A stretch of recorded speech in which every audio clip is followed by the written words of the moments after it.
Hello everyone, and welcome back to another Mirror Dungeon solo video. Today we'll be using none other than base Meursault. I'm gonna be honest with you guys, this identity is not a very good one. He has a lot of potential, but also many problems that keep him from performing as well as he could. Starting off with something he actually does somewhat well is tremor support.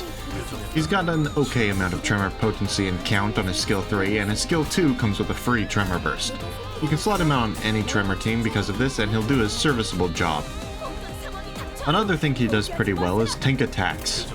Having a very large health pool and low stagger bar allows him to survive more attacks than normal, and with his skill 3 also providing 3 protection, it can be quite difficult to take him down. With that said though, comes the first of his major problems. He is the single slowest identity in the entire game with a speed range of 2 to 3. Without possessing any aggro or redirection capabilities, he cannot take advantage of his incredible defenses and is entirely reliant on the enemy just randomly targeting him. Of course, this has much less impact when soloing, but it still does, as enemies are more likely to stagger him before he can actually clash with anything. The second problem is one that many base identities share, and that is very poor clashing and damage output. He's still better than most base identities when it comes to this, as he does possess a 4-coin skill and his skill 2 can roll a 15, but it's still not good enough, especially considering it's incredibly unlikely for him to ever be able to actually clash with how slow he is. Starting the run off, we take Reverberation and Sour Liquor Aroma before heading into the Outcast for the first floor. For this boss, we're up against the Golden Apple, a fight that is easier than most normal encounters. In fact, the floor leading up to this boss was more difficult as it was filled with less damage, which we are fatal to. I'm not going to show it though because it's not that interesting and the video is already long enough as it is. 90% of it was just stalling to heal for 10 minutes anyway. The Golden Apple though is barely a threat. Even though it has less skills, they don't do nearly enough to justify clashing against them, so instead I focus solely on its head to do as much damage as possible. Tremor doesn't do anything against the apple, so we have to simply wail on it until we miraculously do enough damage to win.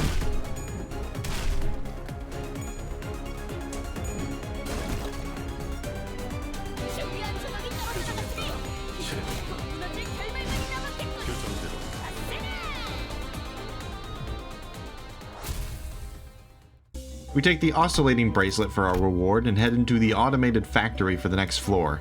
Here we buy Lithograph, Mirror Tactile Synthesia, Blue Zippo Lighter, and an extra skill 3, while also finding the Rusty Commemorative coin before making it to the boss against the Pink Shoes. The biggest threat with this fight is that they do exclusively lust damage. We could very easily trivialize this fight by turning our lust weakness into a resistance by using the Ego Yearning Merkala, but wanting to make the fight at least somewhat challenging, I choose not to do that. The only enemy we need to worry about is the robot. The other enemies do hurt a little bit, but not enough to ever focus on them. The robot does eventually use some skills that roll far too high for us to ever be able to win a clash against, but still we choose to clash with them, as forcing it to lose at least 1 coin lets us take less damage in the long run than a defense skill ever could. After whittling away at the robot for several minutes on end, Tremor eventually manages to stagger it, and we can defeat it shortly after.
We take Nixie Divergence for our reward and head into To Be Crushed for the next floor. Here we fuse Clockwork Spring and find Bloody Gadget before making it to the boss against the Talisman doll. Just like with the pink shoes, this guy does a lot of lust damage. At first I wanted to do the same thing and not change our resistances, but with him having more attacks earlier and bonus rupture damage, it was simply too much. It certainly didn't help that the doll's 3-coin skills were nearly impossible to clash with, which meant that there was virtually no way to reduce the damage taken. Eventually I just gave in and used Yearning Merkala to turn our lust weakness into a resistance. This made it so the only real damage we were taking was from Rupture. Thanks to all the talisman we get inflicted with, we also gained 2 attack power down, making our already poor clashing ability into something completely useless. I opt to simply completely ignore clashing entirely for the time being and tank everything. After applying all of our talisman on the doll and passing its skill check, the doll becomes the one who has terrible clashing, and we can beat every one of his skills and take him down after just a few thousand more punches.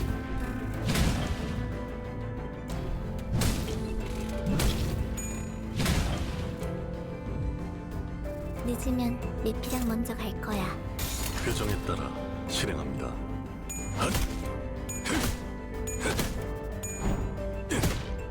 승객이 딱콩 한 방 먹였어. 판단을 부탁합니다.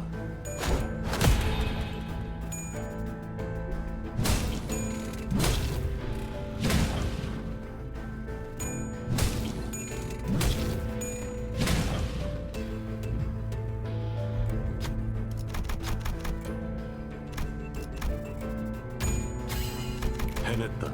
저대로 돌려보낼 생각은 아니시죠? 표정에 따라 실행합니다.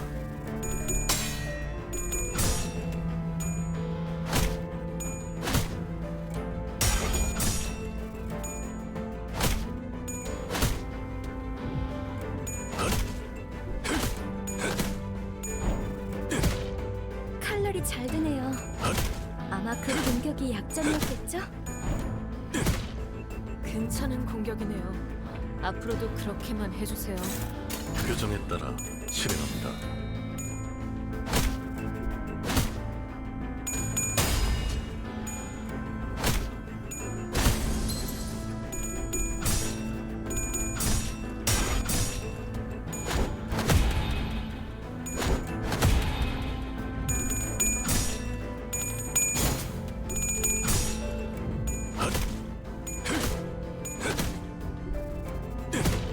원더풀한 선택이었어, 나리!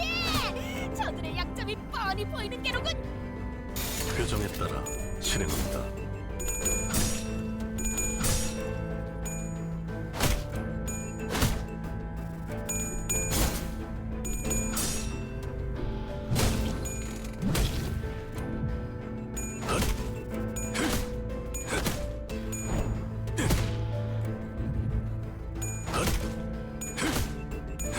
판단을 부탁합니다. 깔끔하게 잘랐습니다. 이제 니콜리나와 솜씨가 비슷해지셨는데요. 교정대로. We take Emerald Elytra for our reward and head into Insignificant Envy for the next floor. Here we buy painkillers and an extra skill 3 whilst also fusing Bell of Truth before making it to the boss against KQE.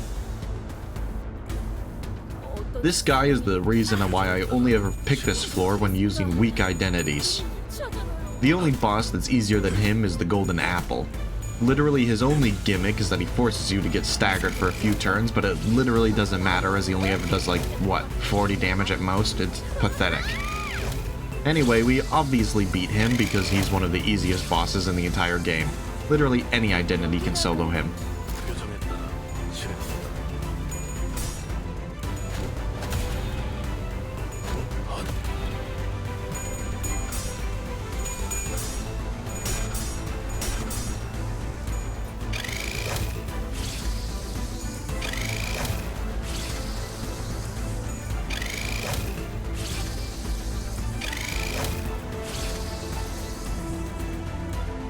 모두 집중해주세요. 표정에 따라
여기도 다시 해봐 줄래? We take tomorrow's fortune for our reward and head into Sunk Gloom for the final floor. Here we buy Imposed Weight and Late Bloomer's Tattoo while also finding Grey Coat before making it to the final boss against the Headless Ichus. This boss is at least somewhat difficult, which is more than I can say for most of the other bosses. The first major problem he possesses is that we can't clash. Not only is his clash power much higher than ours, but his entire main gimmick revolves around inflicting attack power down. We practically cannot win any clashes outside of the first turn. The second problem is a symptom of the first. By not being able to clash, we are forced to tank every attack. Obviously, Meursault is more than capable of doing this, but the problem is he can't do it forever. By the time the third turn rolls around, he's usually at death's door and the Ichthys Blood Cannon skill finishes us off. If not by the raw damage, then by the bleed it applies. The best way to avoid this is with Meursault's egos. Both Capote and Regret give him much needed clash power through their passives, but the problem is using either of them would turn us fatal to multiple of the fish's skills. The best way to alleviate this is by using his base ego first. It will give him permanent protection, and on the second turn when he possesses two skills, can clash with whatever attacks he would end up being fatal to. This of course nukes our sanity, which is quite unfortunate because earlier on I did have the opportunity to pick up the ego gift Faith, but chose not to as I thought it would be annoying to have if we got the frog as the boss instead. With the absurd clash power Meursault gains with both his ego passives active, the low sanity is not much of an issue as we can still somewhat reliably win clashes. With our newfound ability to actually win clashes, the rest of the fight is incredibly easy. Of course it still takes a while because Meursault doesn't have the best damage output, but our success is inevitable.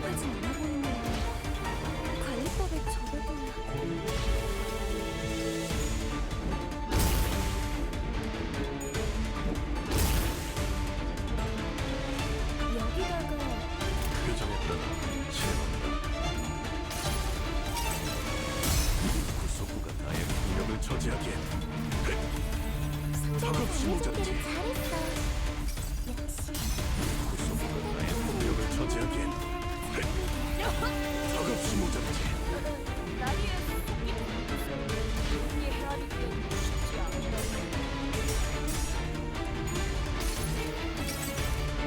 정치 벗을 수 없다.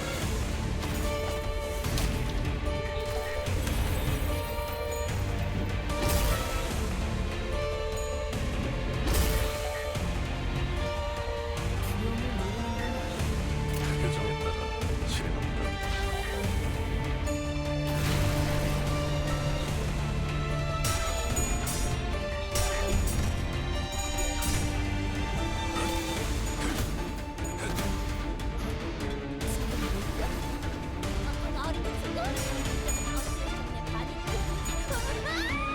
다음 판단을 부탁한다.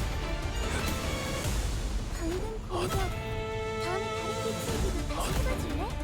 영상으로 남기면 다른 직원에게도 도움이 될지 몰라.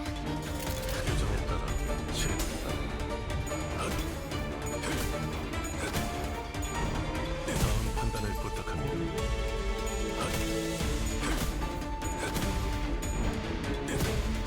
칼날이 잘 되네요. 아마 그 공격의 약점이었겠죠? 깔끔하게 잘랐습니다.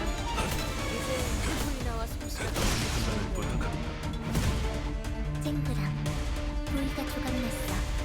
표정에 따라 실행한다.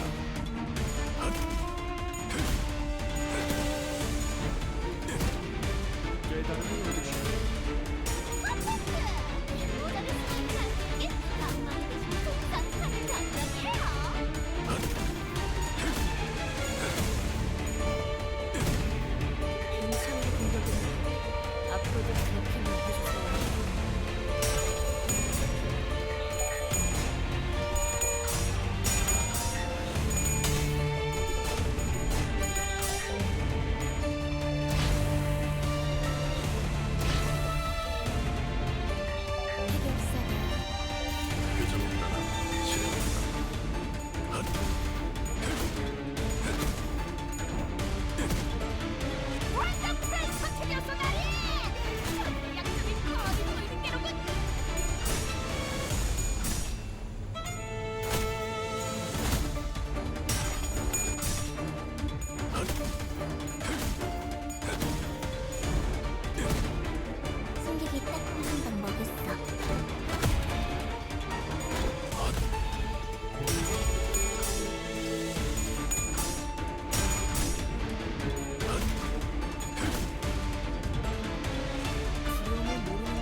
마땅히 했어야 할 일에 칭찬은 불필요한 과정입니다. And that's how I soloed Mirror Dungeon 4 hard using only base Meursault. He's not a bad identity by any stretch of the imagination. He's one of the tankiest characters you can have, and his skill 2 is decent for clashing, especially for a base identity. His biggest major flaw, though, that practically makes him completely unusable is his speed. Being so slow, he cannot effectively take advantage of any of his strengths. He ends up just sitting there in the back of the team as mostly dead weight. What he really needs is some sort of redirecting capabilities, much like the Zwei Ishmael has. If he had that, I'd say he's a pretty solid identity, but otherwise he's too reliant on enemy targeting to be any good. Anyway, that's it from me. Like and subscribe to not miss next time where we'll be using this character. Goodbye!